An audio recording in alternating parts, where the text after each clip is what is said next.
भाई मनीष जी, सरकार कैसा काम कर रही है और 8 साल में उसकी क्या अचीवमेंट्स हैं और आपके हिसाब से कुछ खामियां भी हैं?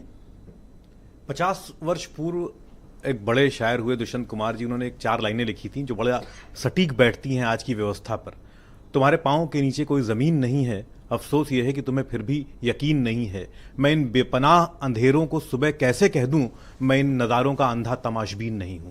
तो ये जो अंधराज मचा हुआ है योगी राज में 8 साल में, मैं सिर्फ 8 सवाल पूछूंगा। 8 साल 8 सवाल। यहां से शुरू करते हैं कि करप्शन की बातें करते हैं। आज ही इन्वेस्ट यूपी जो उनका ड्रीम प्रोजेक्ट था, वहां पर इनके अभिषेक प्रकाश जी कमीशन मांगते हुए पकड़े गए हैं। अभी अंडरग्राउंड है, फिलहाल उनके क्लर्क को पकड़ लिया गया, सस्पेंड कर दिया गया। हाँ, वो सस्पेंड तो कर दिया गया, लेकिन वो अंडरग्राउंड हो गए हैं और क्लर्क जो जिसके थ्रू मांग रहे थे उसको पकड़ लिया गया है। इन्वेस्टर समिट के नाम पर जो फ्रॉड हुआ, 18 से शुरू हुआ और 23 तक आते आते यानी 4,18,000 करोड़ का दावा। करप्शन किया, पकड़े गए, सस्पेंड हो गए, सजा मिलेगी। मतलब लगातार करप्शन चल रहा है ना। कौन सा सस्पेंशन? अभी हम भी बैठे हैं, आप भी बैठे, 5-6 महीने में फिर वापस आ जाएंगे, फिर करप्शन करेंगे। इन्वेस्टर यूपी के नाम पर, समिट के नाम पर देखिए क्या तमाशा चल रहा है। 18 में इन्होंने कहा 4,28,000 करोड़ का एमओयू साइन हो गया। अभी लेटेस्ट 23 तक आते आते वो चला गया 33 लाख करोड़ तक। अगर आप बीच में जितने हुए हैं सबको जोड़ लीजिएगा तो इनके हिसाब से लगभग 70 लाख करोड़ का इन्वेस्टमेंट, 70 लाख करोड़ का इन्वेस्टमेंट होना चाहिए यूपी में। मैं कहता हूं व्हाइट पेपर ले आइए, सवाल है मेरा, व्हाइट पेपर ले आइए और दिखाइए कितना पैसा आया। आप जनता को मूर्ख बना रहे हैं। दूसरा सवाल किसानों का।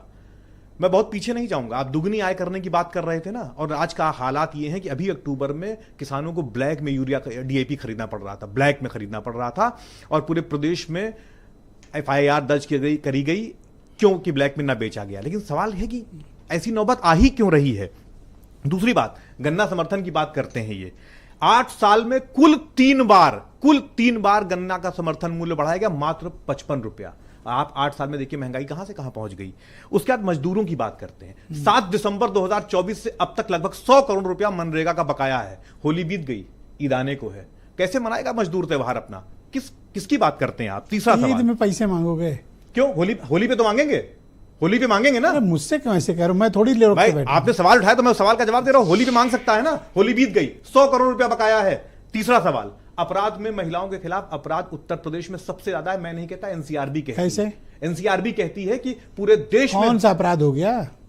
मैं नहीं कह रहा हूं, नेशनल क्राइम रिकॉर्ड ब्यूरो कह रहा है, जो मोदी जी के अधीन है। वो कहता है कि उत्तर प्रदेश में जितना अपराध पूरे देश में महिलाओं के प्रति होता है, 15% अकेले यूपी में होता है। 8 हो गए कि अभी बचा कुछ? अभी बचा हुआ है। सर मैं जल्दी कर रहा हूं। जो दलितों की बात करिए आप, उनकी अस्मिता पे संकट है। जो सामाजिक अपराध खत्म हो गए थे, बारातों पर हमला, वो फिर शुरू हो गए हैं। यानी आपकी मानसिकता दलितों के खिलाफ बढ़ रही है। आरक्षण तक संकट में है।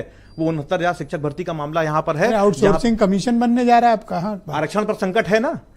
अगला सवाल, युवाओं की बात कर लीजिए। 7 साल में, 8 साल में सिर्फ पर्चे लीक हुए हैं, या रिजल्ट नहीं आए हैं, या नौकरियां निकाली नहीं जा रही हैं। अगला सवाल, भ्रष्टाचार की बात करिए। रामपथ से लेकर भगवान राम के नाम पर रामपथ बना, जिसमें गड्ढा हुआ। पूरे प्रदेश में तमाम सोशल मीडिया पर फोटोज वायरल हैं जहां पर रोडें धंस जा रही बनने के बाद। कोरोना का वो भयावह दौर जब लोग मर रहे थे और इनके लोग भ्रष्टाचार में लिप्त थे, जब हर चीज में भ्रष्टाचार हो रहा था कोरोना। 20 सेकंड बचे सर आपके पास। अगला सवाल, बदहाल स्वास्थ्य सेवाओं की बात करिए। एम्बुलेंस को धक्का मारते लोग दिख जाएंगे, लाशों को कंधे पर लेकर दौड़ते लोग दिख जाएंगे, बेड का अभाव दिख जाएगा, सामान्य परीक्षण नहीं हो पा रहे हैं जी। और जिस संजय चौधरी और की बात करें थे, मैं वहां मनीष सिंधवी, ये दोनों काफी प्रिपेयर होके आए हैं। अगला सवाल मेरा अर्थव्यवस्था पर है। सर सब खत्म कर बस अगला सवाल अर्थव्यवस्था पर है। अर्थव्यवस्था की बात आदरणीय संजय जी कर रहे थे। इस कैग कहता है कि उत्तर प्रदेश में कर्जा बढ़ता जा रहा है। 6,67,106 करोड़ रुपए का कर्जा था 31 मार्च 2024 तक। बजट बढ़ गया, आपको नहीं दिखा? अरे मैं उस पर जवाब दे रहा हूं। और अभी जब 31 मार्च आएगा तो ये कर्जा पहुंच जाएगा 7.5-8 लाख करोड़ के ऊपर, यूपी के ऊपर। ठीक है ना। कर्जा ये कैग कह रहा है कि ये बहुत डराने वाली स्थिति है। Thank you sir. एक मिनट प्लीज। अब जो बजट की बात कर रहे हैं, उस बजट का 30 से 35% पैसा खर्च ही नहीं होता है। 30 से 35% पैसा खर्च नहीं होता है। यानी अगर 8 लाख करोड़ का बजट है तो इफेक्टिवली वो 5 लाख करोड़ का है। और अभी रुकिएगा, प्रति व्यक्ति आय, सेकंड राउंड में ले लो। प्रति व्यक्ति आय यूपी में सबसे कम है, बिहार से सिर्फ ऊपर है। Thank you sir. Okay, Virendra ji आ गए हमारे साथ डिबेट